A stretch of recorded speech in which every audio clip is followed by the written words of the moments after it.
समस्त को प्रभु जीशुख्रीष्ट नाम मोर भक्तिपूर्ण नमस्कार। स्वच्छ सरल हृदय आपण मैंने आज पर्यंत मो पाई मोर क्षेत्र पाई मोर परिवार पाई प्रार्थना करी आसुचंती से बहुत धन्यवाद। आज आम मासर द्वितीय सप्ताह देखिलु। मु सुजोग पाई किछि कहिबा पाई प्रभुंकर गौरव हेउ। मु गत थर कहूतिली विश्वासीर जीवन रो यात्रा विषय आमे यात्रा रे काहाकू सामिल करितिलु। वर्ष आरंभ जो यात्रा आपण माने आरंभ करिसंती काहाकू सामिल करिसंती। आज आपण मान को कहिबा को चाहे विश्वासी जीवन रो झड़ को प्रकार झड़ सब आसे विश्वासी जीवन रे बा परीक्षा सब आसे। तेबे आजिर ध्यान निमंते आमे जे अंश पढ़िबा ताहा आपण माने पाइबे आयुब पुस्तक तार 36 पर्व। आयुब पुस्तक तार 36 पर्व तार 26 पद। आयुब 36 पर्व तार 26 देखिबा।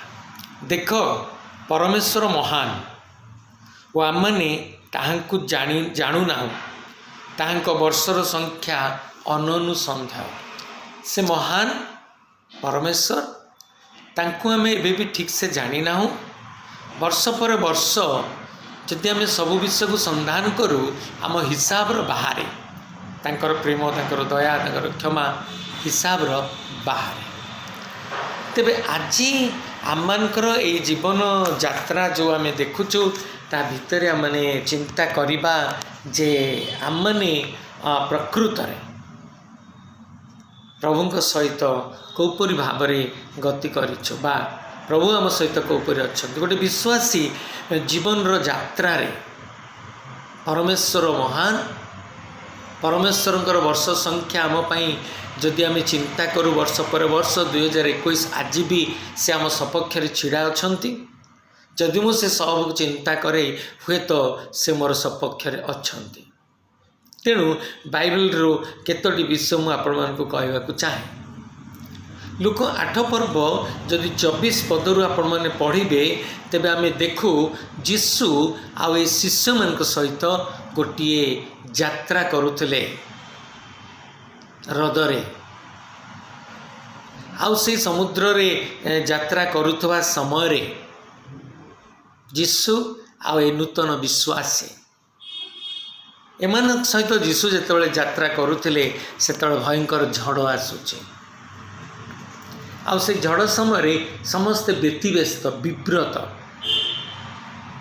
किंतु बाइबल कौन कहूची जदि आमे देखू बाइबल कौन कहूची परमेश्वर शिष्य मानकर रब शुणी उठिले आओ से झड़ को शांत कले। सेतेबेले से भाई मानकर विश्वास बढ़िला ये तेबे किए जांक कथारे झड़ वर्षा भी कमी जाए। आमनकर जीवन रो यात्रा रे संतान मानक पाई स्वामी मानक पाई घरर मंद अभ्यास मंद वाक्य विष पाई अनेक प्रकार झड़ आम परिवार आम जीवन में सृष्टि हुए। किंतु जेतेबेले आम परमेश्वर चरण तले शरण नौ सेतेबेले हुए तो दिन गड़े किंतु प्रार्थना हजे ना। आ प्रभु आम सपक्ष छिड़ा हुअंती।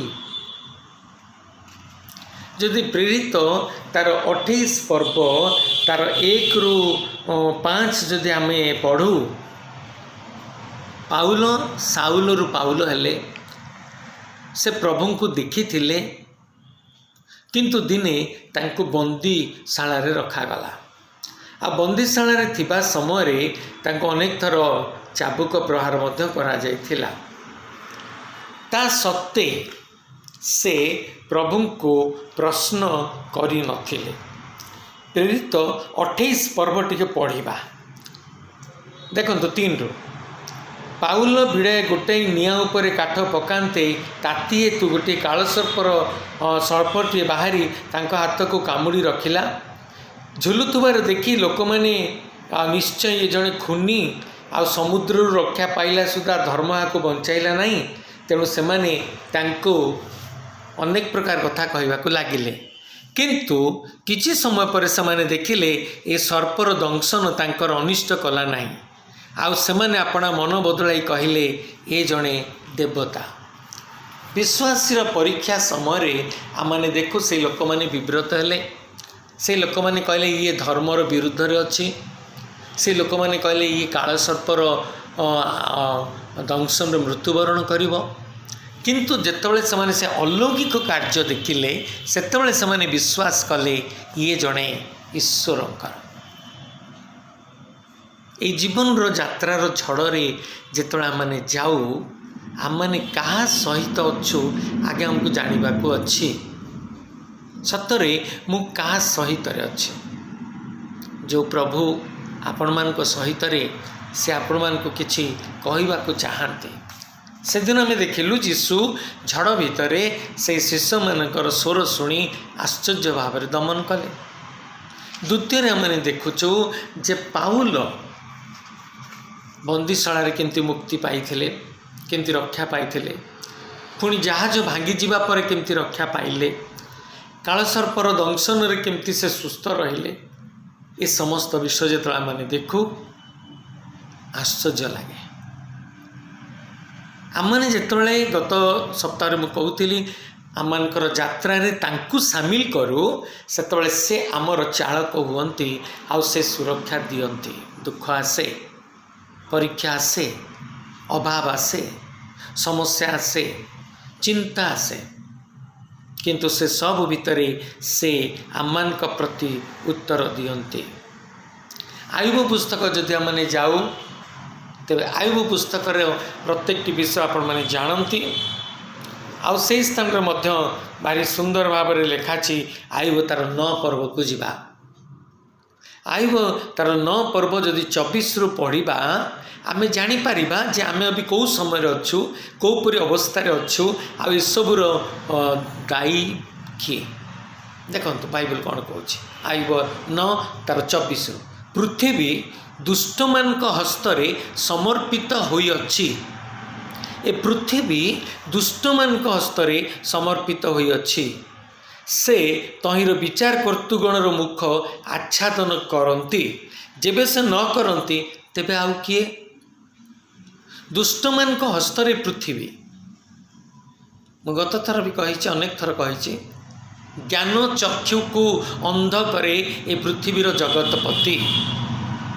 ତେଣୁ ଯେତେବେଳେ ଏଇ ଲୋକମାନଙ୍କ ବିଷୟ ମାନେ ଦେଖୁ, ସେତେବେଳେ ରଚକ କହନ୍ତି ମୋର ଦିନ ସବୁ ଡାକ ଅପେକ୍ଷା ଶୀଘ୍ରଗାମୀ, ତାହା ସବୁ ପଳେଇଯାଏ, କୌଣସି ମଙ୍ଗଳର ଦର୍ଶନ ମୁଁ ପାଏ ନାହିଁ। ମୁଁ ଡାକେ, ମୁଁ ମାଗେ, କିନ୍ତୁ ଦିନ ସବୁ ପଳେଇଯାଏ। କିନ୍ତୁ ପରମେଶ୍ୱର ନୀରବ ରୁହନ୍ତି ନାହିଁ। ପୁଣି ତା ତଳକୁ ଦେଖନ୍ତୁ, ତାହା ସବୁ ବେଗଗାମୀ ଜାହାଜ ପରି, ଶିକାର ଉପରେ ଝାମ୍ପି ମାରିବା ଉତ୍କର୍ଷ ପକ୍ଷୀ ପରି ଚାଲିଯାଏ।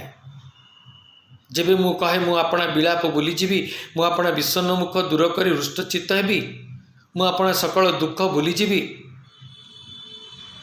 ସେତେବେଳେ ପରମେଶ୍ୱର ନୀରବ ରୁହନ୍ତି ନାହିଁ ଆଜ୍ଞା। ପରମେଶ୍ୱର ମଧ୍ୟ ଆପଣଙ୍କର ମୋର ଡାକ ଶୁଣନ୍ତି।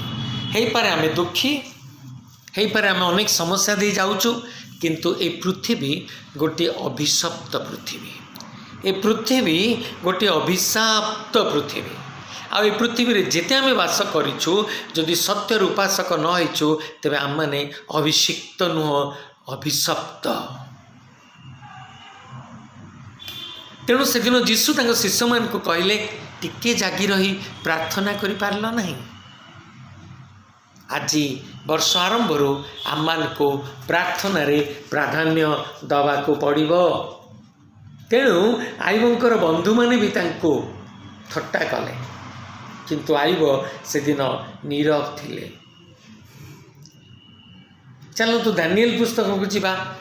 ଦାନିଏଲ ତାର ଯଦି 6 ପର୍ବକୁ ଆପଣମାନେ ଯିବେ, ତାର ଯଦି ଆମେ 27କୁ ଦେଖିବା, जड़े विजाति राजा से कौन मतामत दौरान ईश्वर विषय देखो से उद्धार करती से रक्षा करती स्वर्ग पृथ्वी रे तांकर चिन्ह अद्भुत क्रिया साधन करे से दानिएल को सिंह मान कबल उद्धार कले। परमेश्वर प्रथमे अग्नि मध्य को ठेलती सिंह गहर मध्य को ठेलती समुद्र मध्य को ठेलती झड़ मध्य को ठेलती जेमती जोसेफ जीवन रे होता तापरे से मध्य दे प्रभु कथा कहती दुख आसे आज्ञा रोग आसे कष्ट आसे अभाव आसे केवल विश्वासी पाए सब आसे आ विश्वासी जिते दुष्टमय पृथ्वी भितर ईश्वर को भक्ति और भय और विश्वास करे ये दुखद भितर भी प्रभु तार परीक्षार परीक्षित होगा दियंती नहीं उत्तर उद्धार करती। तेणु दानिएल दिन को 3 थर प्रभु रे थिले आउ जिते समस्या दी जाउचंती सेतले प्रभु तांको उद्धार कले। से कही पारि था मुझे प्रभु तुमर आउ मते शैतान कहीं ग्रास करुच्छे मते सिंह मैंने कहीं ग्रास कर नहीं से नीरव रहिले कारण से सामिल थिले तांको यात्रा ईश्वर सामिल थिले। जदि आपण माने यात्रा पुस्तक को चली जिबे मूसा परमेश्वर सहित सामिल थिले यात्रा। तेणु मूसा दृढ़ भाव से इस्राएल मान को कहले तुमने भय कर नहीं परमेश्वर तुम निमंते आज कौन करेंगे ताहा देखो। आज आम क्या सहित सामिल अच्छु गोटे विश्वासी जीवन यात्रा क्या नहीं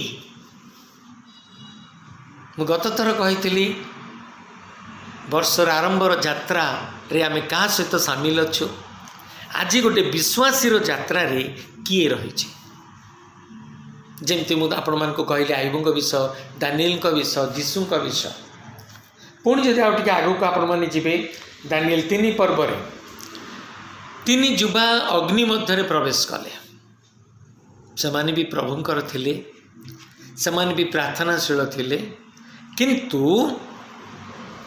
प्रभुंक प्रति सेमानकर भक्ति भय थिला हेले से माने मन दुख करिथांते जे हमको अग्नि रे काहे पकागला नहीं ये जीवन रो यात्रा रे मनुष्य जीवन रे पृथ्वी रे अनेक दुख अच्छे आज्ञा अनेक समस्या अच्छी व्यस्तता अच्छी परिवार पाई आर्थिक अवस्था पाई पिलामानक पाई गृह पाई किंतु से भितर जदि मु प्रभु को भक्ति करे भय करे तेबे मोर डाक से शुणती आ से दिन सदरक महेशक अवदनीकर प्रार्थना शुणी थिले। जदि बाइबल को एक ख्रीष्ट विश्वासी भाव में देखु बा पढ़ू ताहा आमको कौन कहे जानती आंबे तुमर सहवर्ती हवा तुम्हें जो आड़े जीव आंबे तुम संगरे जीवा। वर्षर आरंभ वर्षर शेष जाए तांकर दृष्टि आपण मान ऊपर थाए ता अनुसंदेह जहाँ आम आयुब पुस्तक रे वर्तमान पढ़ुलु भारी सुंदर सेठी आम पढ़िलु भारी सुंदर भाव से लिखा जाउछि कौन लिखा जाउछि आउ भारी मते भल लगुला से पद देख परमेश्वर महान वो आम मैंने तांको जानू ना तांकर वर्षर संख्या अनुसंदेह से महान परमेश्वर तांको जानिबा कष्ट अभिजय मुझे ठीक से जानी किंतु से आम जीवन रे अलौकिक कार्य करती कारण से जड़े महान परमेश्वर अटंती। एणु आमनकर जीवन यात्रा रे परमेश्वर विश्वासी को अग्नि मध्य दुख मध्य रोग मध्य समस्या मध्य झड़ मध्य जदि भी रखती तथापि से उद्धार करती। जदि आम प्रभु को धरी चली था आमर जीवन शेष अवस्था मध्य आशीर्वाद युक्त हम जदि आम प्रभु को धरी चली न था तेबे आमर जीवन यात्रार शेष अवस्था मध्य एबे कौन अच्छी ताठू भयंकर हम ताठू भयंकर हम। एणु आमर जीवन यात्रा रे आमे आम पिलामान को जो प्राधान्य दऊ प्रत्येक दिन खाइबा पीवा को जो प्राधान्य दऊ जगतर किणा किणी विषय को जी प्राधान्य दऊ सेतिकी कौन मु मोर प्रभु को प्राधान्य दिए मोर प्रभु को मुझे प्राधान्य दिए जदि आम से प्राधान्य दऊ तेबे मन रखंतु ईश्वर वर्षर शेष पर्यंत आपणक सपक्ष छिड़ा हेबे। प्रभु आम आशीर्वाद करंतु। चारोटी छोट छोट घटना द्वारा आपण मानको बाइबल विषय कहले। एणु आमकर ए वर्षर आरंभ वर्षर शेष आम अभिजाई देखिनु शेष केमिति हम। अंधकार भितर हम कि रोग भितर हम कि मृत्यु भितर हम कि आकस्मिक दुर्घटना भितर हम ता आम जानिनु अभिजाई। आहरी केते रकम घटना सब घटिबा आज्ञा, किंतु ता पूर्वर आम मन बदली जाऊ आओ से समय आम प्रभु को प्राधान्य दो। मु गत दिन में अनेक गुड़े पदपर्व कही कहूनी, आज केवल ये कहवा चाहे जे परमेश्वर जे महान आश्चर्य कार्यकारी यह आमको जानिबाकू अछि, यह आमको जानिबाकू अछि। प्रभु गौरव नियंतु। आसंता माने पदे प्रार्थना करिबा। प्रभु मंगलमय परमेश्वर तुम्हें प्रार्थनार उत्तर दबा परमेश्वर तुम्हें आम मान प्रार्थनार उत्तर दियो। सरल भाव किछि समय तुम निकट आम बसिलु पवित्र दिवस आज। प्रभु तुमर अनुग्रह तुमर इच्छा सफल हो, तुम्हें गौरव निय। प्रार्थना करुचु प्रभु प्रति विश्वासी भाई भाई मान आशीर्वाद कर। आज जो मैंने शुणुंट देखुंट से तुमर अनुग्रह बेड़ा भितर रख। आज अनेक माँ बापा माने पिलांको पई चिंता करते, अनेक माँ बापा माने निजर शारीरिक पीड़ा पई चिंता करते, अनेक बापा माँ माने वृद्ध दासदासी पई चिंता करते, अनेक परिवार आर्थिक अवस्थार परिवर्तन पई चिंता करते। आज प्रार्थना रे निवेदन करुछि बापा आमर प्रत्येकटी समस्या को तुम्हें ही समाधान कर, कारण ये पृथ्वी भ्रष्टतार परिपूर्ण पापरे परिपूर्ण। तेणु आम को जिते जगत रखिच से प्रति पदक्षेप आम प्रार्थनार उत्तर दियो। आम मैंने जगत रे जागतिक भाव अच्छु किंतु आत्मिक भाव आम को प्रस्तुत कर। आम अप्रस्तुत जीवन दे जावाक दियो ना, प्रस्तुति मध्य तुम सेवा आराधना करी समय अतिबाहित करने को दियो। भयंकर रोग भितर आम सहर आम देश को रक्षा कर। प्रभु जिते जन आज शुणुंट प्रत्येक को आशीर्वाद कर। तुम्हें जे प्रार्थना शुणीच से धन्यवाद दे प्रभु यीशु नाम मागुछु, आमेन। प्रभु समस्त को आशीर्वाद करंतु, आमेन।